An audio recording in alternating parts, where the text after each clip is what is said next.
Okay, thank you very much. And I welcome to all of you for this particular session.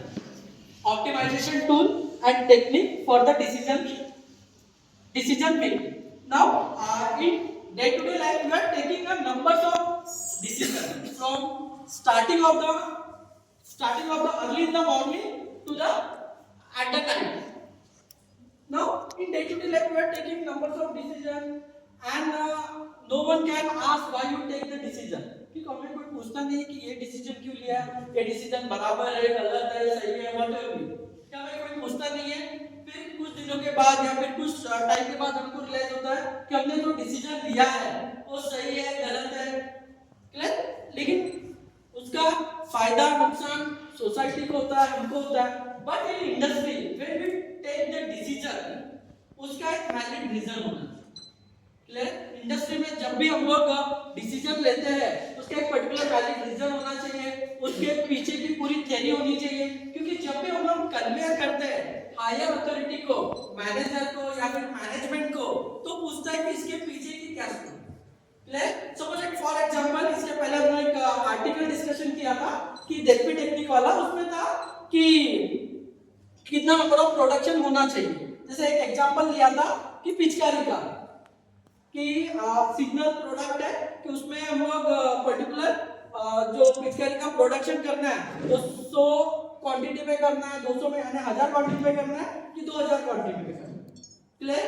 जब industry के person सामने बैठे हैं, production engineer है, production manager है, supply chain manager है, उसके बाद सेल मैनेजर रहेगा, ये पूरे के पूरे उसके ऊपर एनालिसिस करते हैं कि जब मैनेजर डिसाइड करेगा कि प्रोडक्शन कितना करना है, 1000 करना है कि 2000 करना है, उसके पीछे का एक सॉलिड रीजन होना चाहिए. क्लियर. जब हम लोग डिसाइड करते हैं, डिसीजन लेते हैं कि नहीं अभी इस पर्टिकुलर सीजन के लिए हमारा प्रोडक्शन 10,000 यूनिट रहेगा, 5,000 रहेगा, 2,000, उसके पीछे का एक पर्टिकुलर पूरा का पूरा प्रोसेस रहता है. Clear. And in terms of company में जब भी हम लोग डिसीजन लेते हैं उसका impact in terms of rupees में आना चाहिए. उसका impact in terms of rupees में आना चाहिए. जैसे for example outline decision making, you all know that what is the decision making. Decision कब हम लोग लेते हैं? When we have the number of alternative. अगर हमारे पास एक ही ऑप्शन है तो हम लोग simply no need of decision, हम उसी को फॉलो करते हैं. लेकिन जब हमारे पास अल्टरनेटिव लेते हैं तभी जाकर हम लोग डिसीजन लेते हैं. नाउ एक सिंपल से यहाँ पे है कि डिसीजन मेकिंग एक पर्टिकुलर इंसान है, उसको यस और नो करना. Clear. It is depend upon उसकी थिंकिंग के ऊपर, वो जो भी क्वेश्चन रहेगा उसको यस और नो करना. क्लियर. सेकंड इमेज है कार की. हम लोग जब भी कार परचेज करते हैं तो हम लोग डिसीजन ले रहे हैं, numbers of cars are available, कौन कौन से पर्टिकुलर पैरामीटर्स होते हैं जिसके ऊपर हम लोग पर्टिकुलर कार परचेज करते हैं. कोई बोल सकता है कि नहीं कॉस्ट, अगर कॉस्ट है पैरामीटर है तो सबके पास नैनो फिल नहीं हुई रहती. क्लियर. कॉस्ट अगर मायने नहीं रखता तो सबके पास बीएमडब्ल्यू होती. क्लियर. तो कॉस्ट के अलावा भी दूसरे और पैरामीटर रहेंगे. क्लियर. फिर उसका माइलेज हो गया, सर्विसिंग हो गया, कैसी दिखती है, स्टेटस सिंबल क्या रहेगा, all these are the parameter. तो जब भी हम लोग ये पर्टिकुलर कार परचेस करते हैं तो इसे नंबर्स ऑफ पैरामीटर्स होते हैं, उनको एनालिसिस करने के बाद ही हम लोग कि कार कौन सी लेनी चाहिए हम लोग देखते हैं. लेकिन हम जब डे टू डे लाइफ में खुद के लिए जब कार लेते हैं तो उसका कोई भी पर्टिकुलर एनालिसिस हम लोग करते हैं. किसी ने बोल दिया कि ये अच्छी है, ये अच्छी है, फिर हम लोग थोड़ा सोचते हैं उसके बारे में. इस टोटली का क्वालिटेटिव एनालिसिस, हम लोग जो एनालिसिस करते हैं वो पूरा का पूरा क्वालिटेटिव एनालिसिस होता है. कहीं पे भी हम लोग ये नहीं करते कि ये कार लिए तो मुझे क्या फायदा होने वाला है इन टर्म्स ऑफ रुपीस, वो पूरा कैलकुलेशन हम लोग कभी भी नहीं करते. Clear? So now, but when we purchase the same car for the industry, जब हम लोग इंडस्ट्री के लिए परचेज करेंगे तो मैनेजर को मुझे ये देना पड़ेगा कि ये कार क्यों खरीदनी.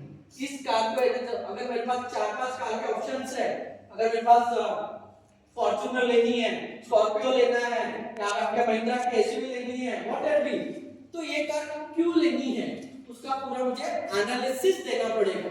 उसी के बाद ही मैनेजर कंपनी को पर्टिकुलर कार परचेस करना.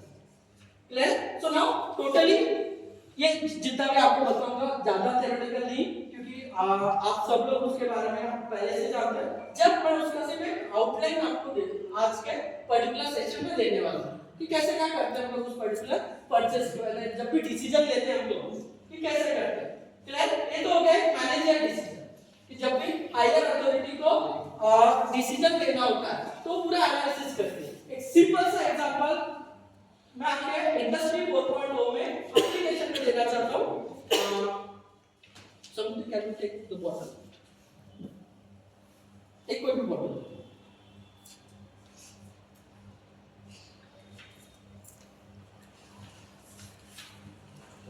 Thank you. So now what the operation is perform, मैंने इसको एक बॉटल बाहर से लाने के लिए। क्लियर? अब इसने क्या किया, सबसे पहले बॉटल कहां पे देखा, खड़ी हुई है, वहां से बात कर गई है, बॉटल को क्रैक किया है और मुझे ला के दिया।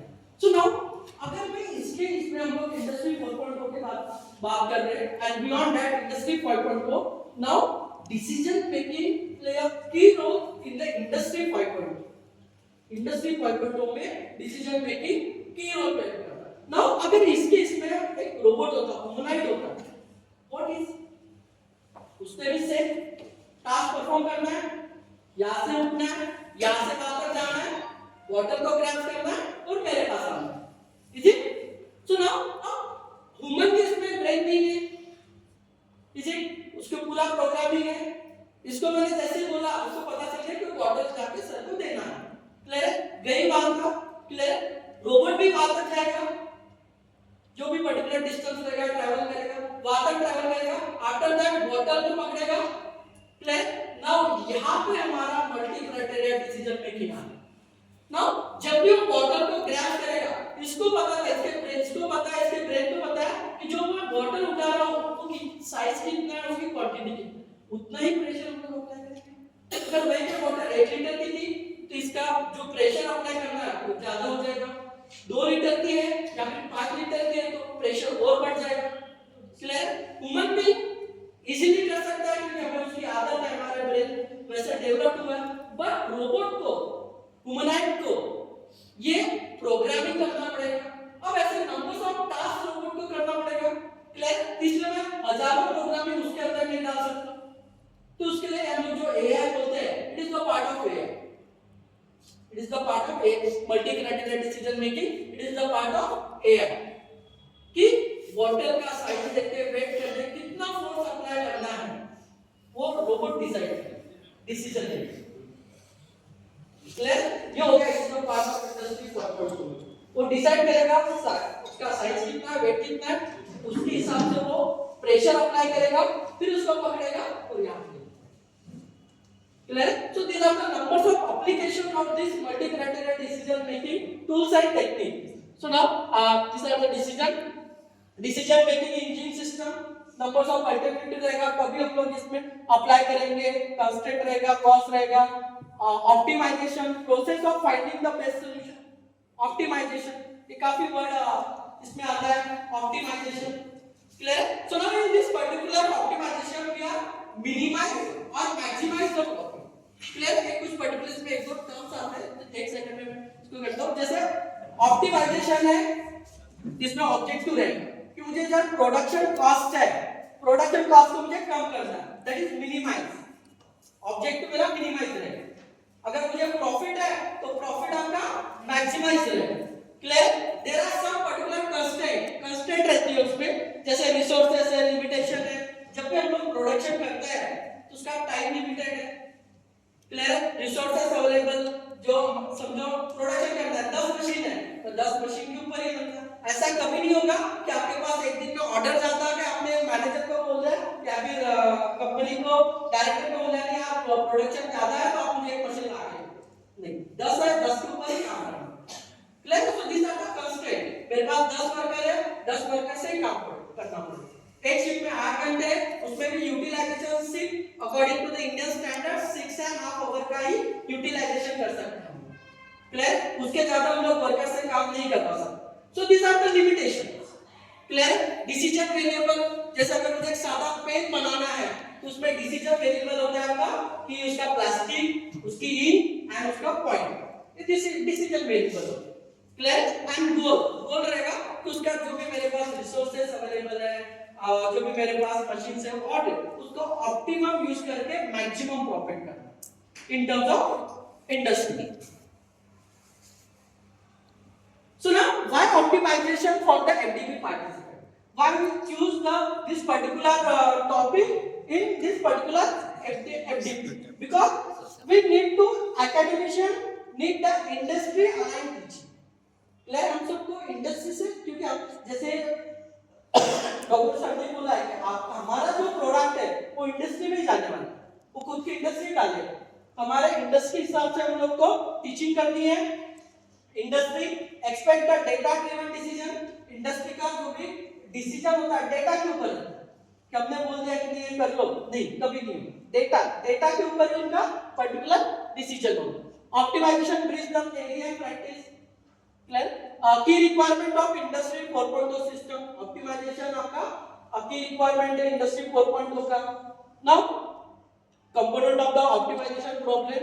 Now it's classification of the optimization technique. There are numbers of classification available. कुछ particular पुराने classification है, जैसे classical हो गया, linear programming, non-linear, dynamic.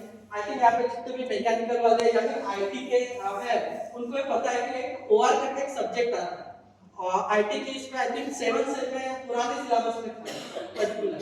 Clear? So now all these are the genetic algorithm, simulated annealing, partial small optimization, TOPSIS, AHP, Electra, Prometheus, ऐसे numbers of techniques available, numbers of techniques available. लेकिन इसमें भी है ना, जो हम लोग we are concentrated on this multi-criteria decision making tool and table, because ये ऊपर की जो टेक्निक है इसमें कुछ limitations है। In this particular technique we are not handle the qualitative data, जितने भी लीनियर प्रोग्रामिंग है इसमें हम लोग क्वालिटेटिव डेटा हैंडल नहीं कर सकते, लेकिन ये जो multi criteria decision making tool है टेक्निक है, we handle the qualitative data. Now what is the qualitative and quantitative data? Quantitative यानी नंबर्स, क्लियर, परसेंटेज कि बच्चा कितना स्टडी में कितना अच्छा है, तो हम लोग बोल सकते हैं कि इसको 90% मिल गया तो अच्छा है ना। लेकिन भाई पे अगर मुझे बोलना है कि ये पर्टिकुलर बच्चा बिहेवियर में कैसा है, can you give the number? So this is the qualitative.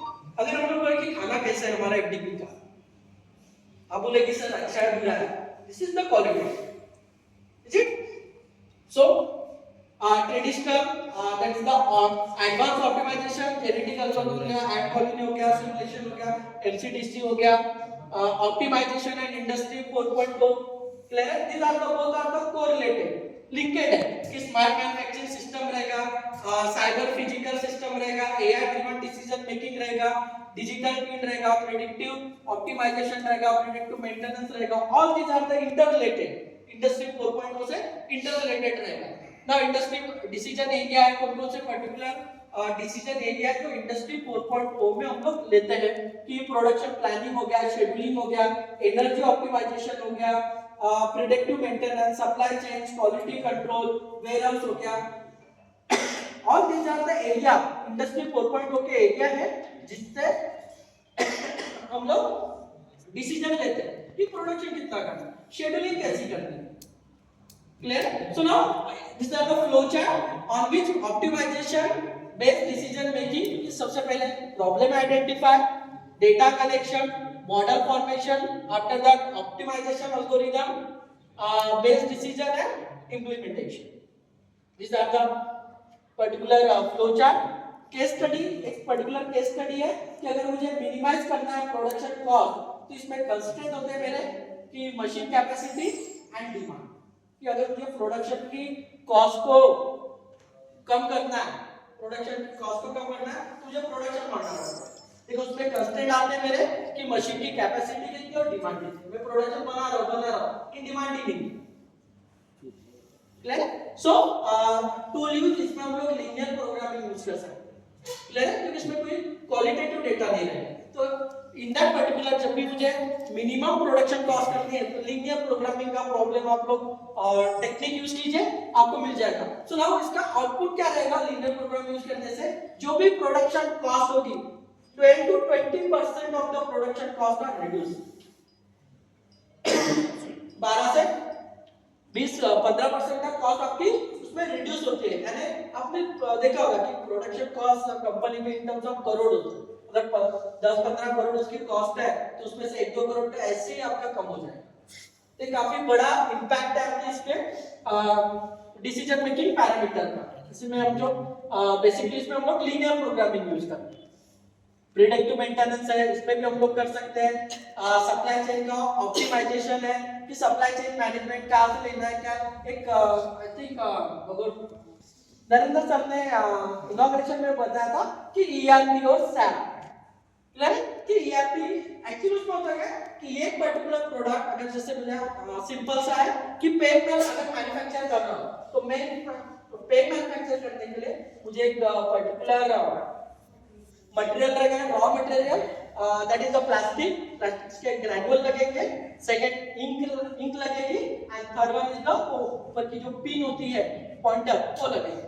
Now मैंने अगर ऑर्डर दे दिया कि मुझे 1000 पेन बनाने हैं, साथ में मैं सिर्फ डाल देता हूं कि 1000 पेन मुझे बनाने हैं। So now bill of material directly जो वेंडर है उसको चला जाएगा कि अगर एक पेन बनाने के लिए मुझे 20 ग्राम अगर प्लास्टिक चाहिए तो 1000 पेन बनाने के लिए जितना भी चाहिए वो डायरेक्ट वेंडर के पास चला जाता है कि इतनी क्वांटिटी चाहिए। क्लियर? एक पेन फिलअप करने के लिए अगर उसमें 5 ml इंक लगती है तो डायरेक्टली उसके पास चला जाता है कि उसमें कितना अमाउंट ऑफ इंक चाहिए। क्लियर? तो सैप का ईआरपी का हम लोग भी ईआरपी यूज करते हैं। क्लियर? अटेंडेंस दिखती है इनको, आगे भी दिखती है। सेम उसी टाइप का SAP but SAP is the advance version of the ERP. आपके ईआरपी का एडवांस वर्जन। वर्क एग्जांपल इसको हम लोग छोड़ देते हैं। अच्छा, ये है आपका लीनियर प्रोग्रामिंग। ये आप लोगों ने इस टाइप के क्वेश्चनिंग देखे होंगे मैथमेटिकल मॉडलिंग। क्लियर? ये लीनियर प्रोग्रामिंग का आउटपुट है। क्लियर? इसको सॉल्व करो, आपका x1 y की वैल्यू मिल जाएगी, दैट इज योर, इसको हम लोग शिफ्ट करके लेते हैं। Okay, now we are come back to the main point, that is multi criteria decision making tool and technique. Now there are some particular parameter here, alternative. हम लोग decision कब लेंगे, जैसे बात करते हैं कि जब मेरे पास अल्टरनेटिव है, when we have the alternative then we take the decision. Clear? तो पहला तो रहेगा कि अल्टरनेटिव होना चाहिए, इट इज मोर देन 1। 2 3 4 चलेगी, कितने भी चलेगी, लेकिन एक से ज्यादा मेरे पास ऑप्शन होने चाहिए तभी जाके मैं चूज करूं। Clear? Second criteria, performance dimension. Criteria जैसे हम लोगों ने कार का एग्जांपल दिया था, कार लेने के लिए मेरे पास सबसे पहला है कॉस्ट, कार की कॉस्ट कितनी है, this is the first criteria. Second उसका लुक कैसा है, सेकंड क्राइटेरिया। फिर उसका सर्विसिंग कॉस्ट कितनी है, थर्ड क्राइटेरिया। क्लियर? ऐसे नंबर्स ऑफ क्राइटेरिया रहेंगे। इसमें क्राइटेरिया आपके कुछ क्वालिटेटिव रहेंगे, कुछ क्वांटिटेटिव रहेंगे। वेट नाउ अब हमने क्राइटेरिया तो ले लिए, लेकिन उसका वेटेज भी होगा। क्लियर? उसमें सबसे पहला रहेगा कि आपकी कॉस्ट, आप कितना इंपॉर्टेंट देते हो कॉस्ट, तो उसका मुझे वेटेज देना है। क्लियर? कि इसका मैं ज्यादा वेटेज कॉस्ट को दे दूंगा, कम वेटेज लुक को दे दूंगा, सर्विसिंग कॉस्ट को और कम दे दूंगा। क्लियर? तो we are giving the weightage to this particular criteria and scoring. फिर हम अगर मेरे पास 10 ऑप्शन है तो 10 ऑप्शन का पूरा उसका एनालिसिस होगा और 10 ही ऑप्शन को एक पर्टिकुलर फाइनल आउटपुट मिलेगा।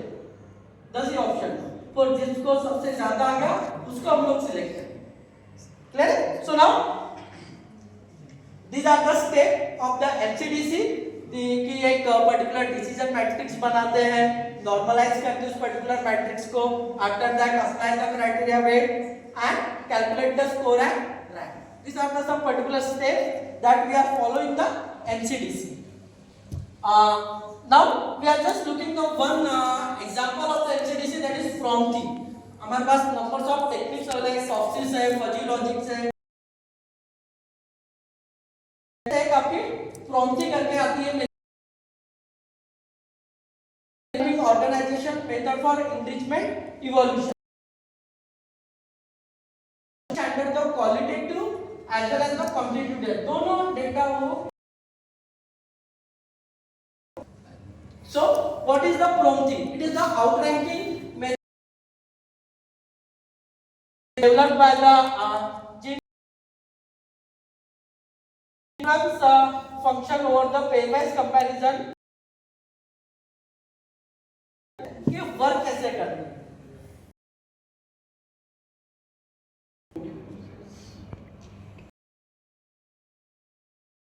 हम लोग को लैपटॉप परचेस क्लियर सिंपल सा एग्जांपल लेते हैं कि लैपटॉप परचेस करना है कि there are number of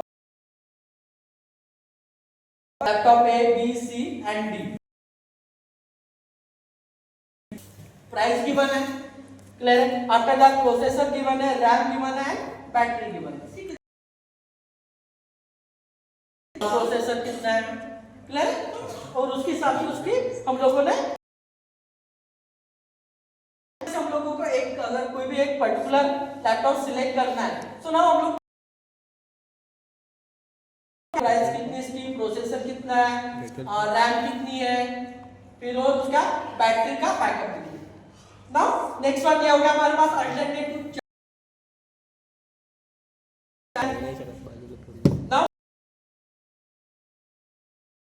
price मेरे पास क्या है प्राइस मिनिमम होनी चाहिए क्लियर है ऑब्जेक्टिव क्या है यहाँ पे मेरा कि प्राइस मेरे लैपटॉप की कम होनी चाहिए क्लियर है मैंने उसको असाइन कर दिया कि कम होनी चाहिए प्रोसेसर मेरा मैक्सिमम होना चाहिए प्रोसेसर मैक्सिमम मिलना चाहिए रैम भी मैक्सिमम होनी चाहिए बैटरी अवर भी हम लोग मैक्सिमम करें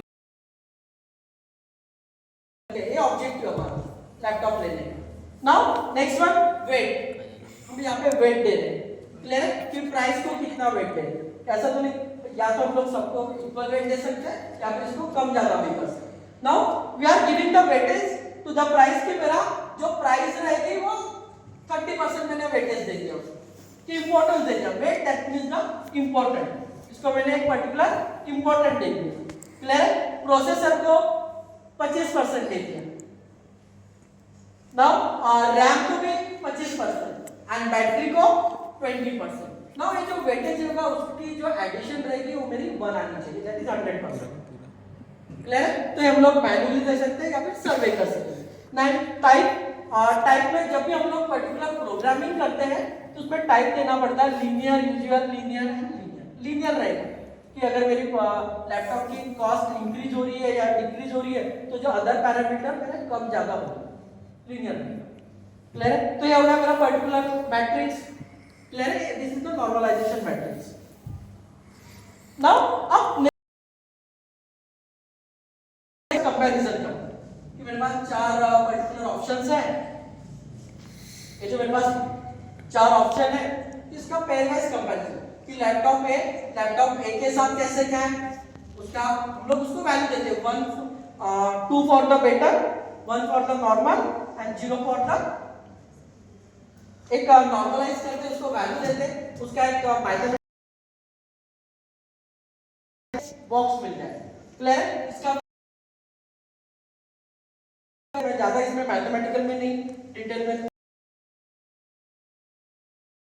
उसका नॉर्मलाइजेशन हम लोग कैलकुलेट करते हैं नॉर्मलाइजेशन कैलकुलेट करने के बाद अब देखो यहाँ पे इसमें क्राइटेरिया आ रही है लैपटॉप ए का -20 लैपटॉप बी का -10 लैपटॉप सी का 25 plus 25 and laptop D का 0.0 clear so now from this particular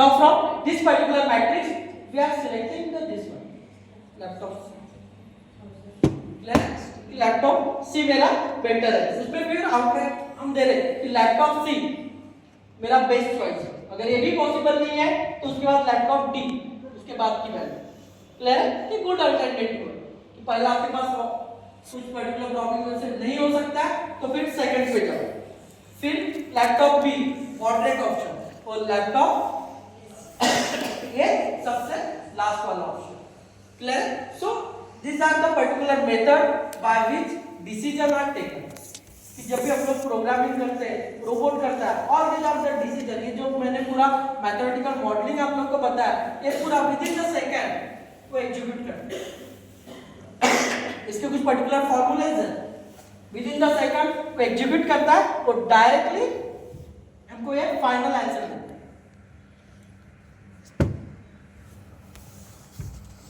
So these are the multi-criteria decision making tool and technique की particular benefits क्या है।